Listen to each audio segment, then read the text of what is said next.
தந்தி டிவியை உங்கள் cable TV ஆபரேட்டரிடம் இலவசமாக கேட்டு பெறுங்கள்.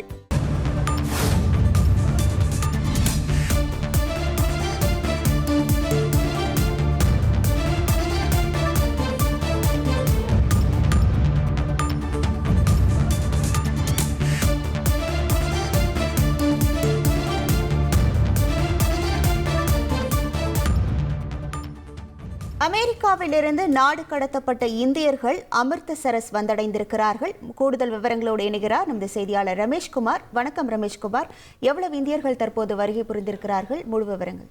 வணக்கம். அமெரிக்காவில் சட்டவிரோதமாக குடியேறிய இந்தியர்களை ஏற்றிக்கொண்டு புறப்பட்ட அமெரிக்க ராணுவத்திற்கு சொந்தமான C-7 விமானம் சற்று முன்னதாக பஞ்சாப் மாநிலத்தில் இருக்கக்கூடிய அமிர்தசரஸ் சர்வதேச விமான நிலையத்தில் அந்த விமானம் சற்று முன்னதாக தரையிறங்கி இருக்கிறது. இந்த விமானத்தில் சுமார் 200க்கும் மேற்பட்ட இந்தியர்கள் வந்திருப்பதாக கூறப்படுகின்றது.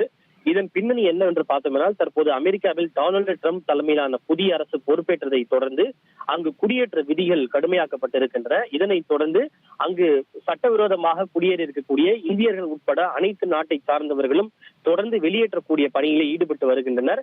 அதில் இந்தியர்கள் பல ஆயிரக்கணக்கில் அங்கு சட்டவிரோதமாக குடியேறி இருப்பதாக கூறப்படும் நிலையில்தான் முதற்கட்டமாக அங்கு சட்டவிரோதமாக குடியேறியவர்களில் 200க்கும் மேற்பட்டோர் ராணுவ விமானத்தில் ஏற்றப்பட்டு அவர்கள் இந்தியா வந்து கொண்டிருந்தனர். அந்த அமெரிக்க ராணுவத்திற்கு சொந்தமான C-17 விமானம் சற்று முன்னதாக அமிர்தசரஸ் விமான நிலையத்தில் தரையிறங்கி இருக்கின்றது.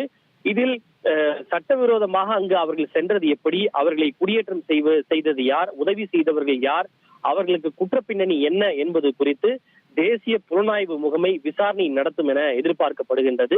ஏனென்றால் இந்தியாவில் பல்வேறு குற்ற வழக்குகளில் தொடர்புடையவர்கள் தேடப்பட்டு வந்தவர்கள் அங்கு சட்டவிரோதமாக வெளிநாடுகளில் குடியேறி இருக்கிறார்கள். சுமார் 20க்கும் மேற்பட்டவர்கள் அமெரிக்காவிலும் கூட குடியேறி இருப்பதாக கூறப்படுகின்றது. இந்த நிலையில்தான் அவர்கள் தற்போது இந்தியா வந்திருக்கின்றனர்.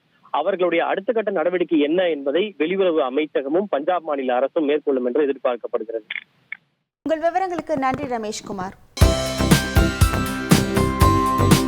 தந்தி டிவியை உங்கள் கேபிள் டிவி ஆபரேட்டரிடம் இலவசமாக கேட்டு பெறுங்கள்.